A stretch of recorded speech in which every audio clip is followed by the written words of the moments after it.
No.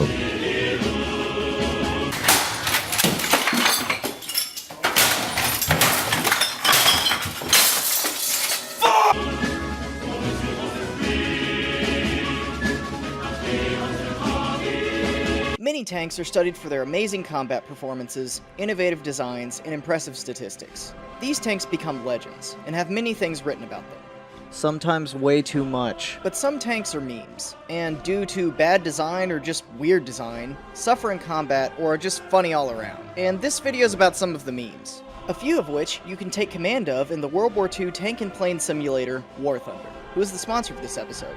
Click the link in the description to sign up and play for free, and as a bonus for signing up through me, you'll get a premium tanker aircraft and 3 days of premium, but more in the game later.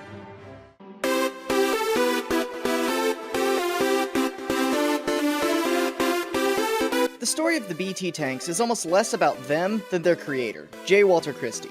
Christie had made his name building race cars after the turn of the century, and as World War I began, he shifted his creative vision from civilian vehicles to military vehicles.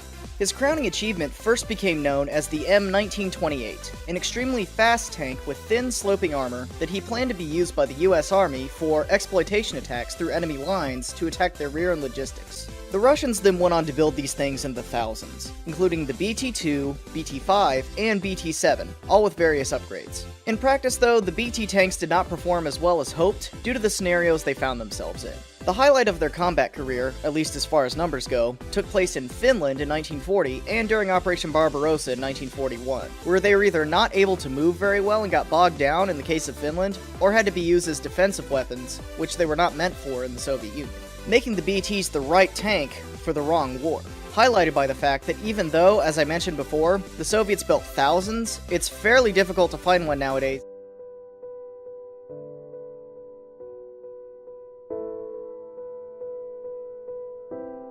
Especially in good condition, as so many were lost to the Germans in 1941.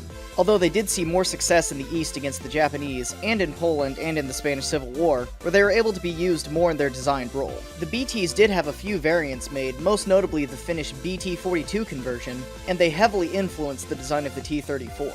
The incredible stunts it pulled off though, including the longest jump ever performed by a tank, solidify, at least in my opinion, its meme status.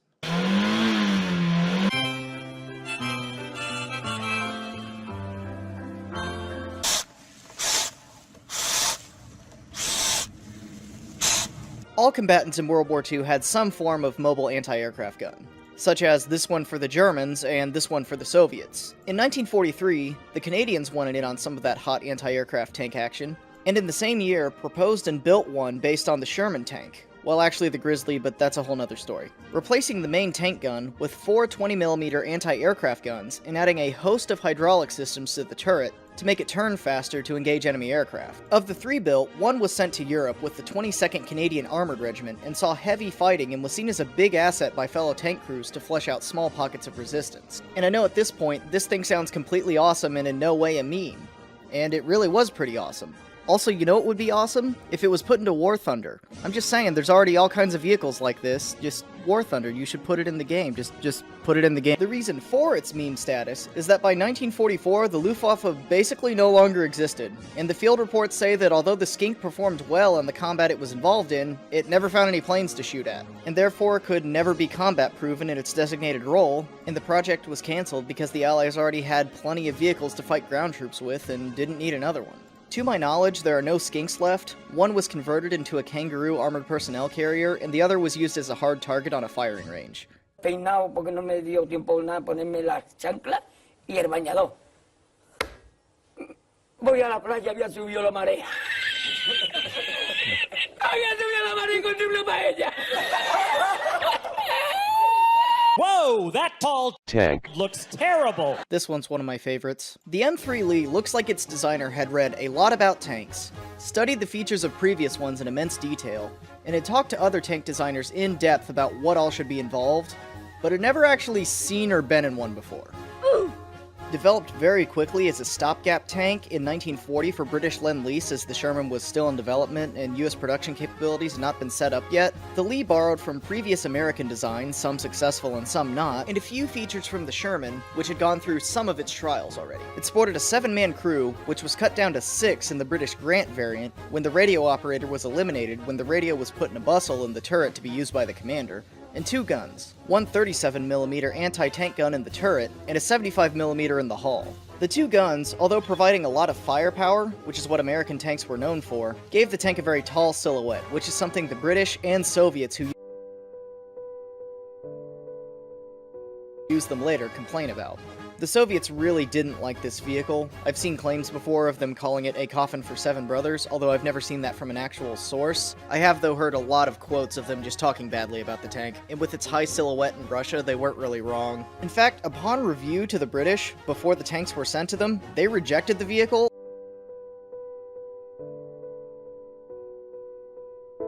and only accepted it once the United States told them it was literally the only tank they could produce en masse at the time. The tank featured a weird combination of old and new technology, having antiquated riveted armor in its first runs, and side escape doors throughout its entire service life. But it also used the same suspension among other features that were used to great success on the M4. The Lee saw service in North Africa, Russia, and Southeast Asia, but was replaced with better tanks, namely the Sherman, once they were available. Although they did stay in service in Southeast Asia for the duration of the war, as their shortcomings were not as obvious there. I personally love this tank because it perfectly sums up the stereotype of the United States right before World War II of being unprepared to go into conflict. And although this sentiment has various layers of truth to it, it's funny to me how with this interim tank, the US is in such a hurry to provide something that instead of focusing on core features for a designed role, they go ahead and just put everything on it, just in case. It's got the speed of a medium tank, the armament layout of an infantry support vehicle like the Char B, and at least in the initial runs, a shit ton of machine guns like an armored personnel carrier.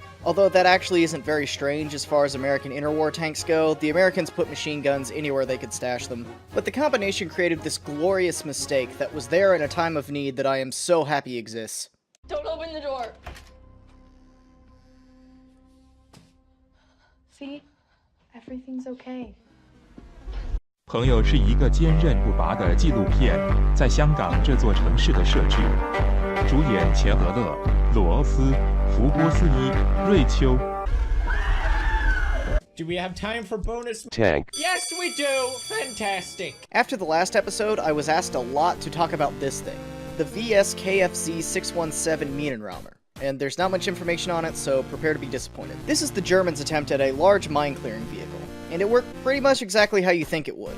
The large pads on the wheels were meant to run over and detonate mines, clearing a path for other vehicles. The problem was that to withstand the mine blast going on directly under the vehicle, it had to be very heavily armored, and therefore was extremely slow in a large target. Because of this, the project was cancelled with just one prototype made that never saw service, and it was captured at the end of the war at Kumelsdorf by the Soviets, and now resides in Russia. German engineering at its finest, everybody. Now, if you would like to get a taste of what it was like to crew 2 of the 3 main vehicles mentioned, check out the free-to-play realistic online game War Thunder, where you can zip about the battlefield and drift around your enemies in a BT-7, or just be way too tall in an M3 Lee. Or find your own meme vehicle somewhere in the air of the sea, as there are thousands of historically accurate vehicles ranging from the 1930s to the 1990s. When you sign up, be sure to use the link below to get 3 days of premium and a free tanker aircraft. This game is available across all platforms whether you play on console or PC, so come join us in the battle. I would like to also thank my patrons on Patreon for making this video possible, especially the ones at the $5 level and above whose names you'll see on this screen. I would like to thank them especially on this video though, because this was one of my goals and I could have never reached it without them. Because of you guys, Meme Tanks will be a recurring series. Thanks for watching.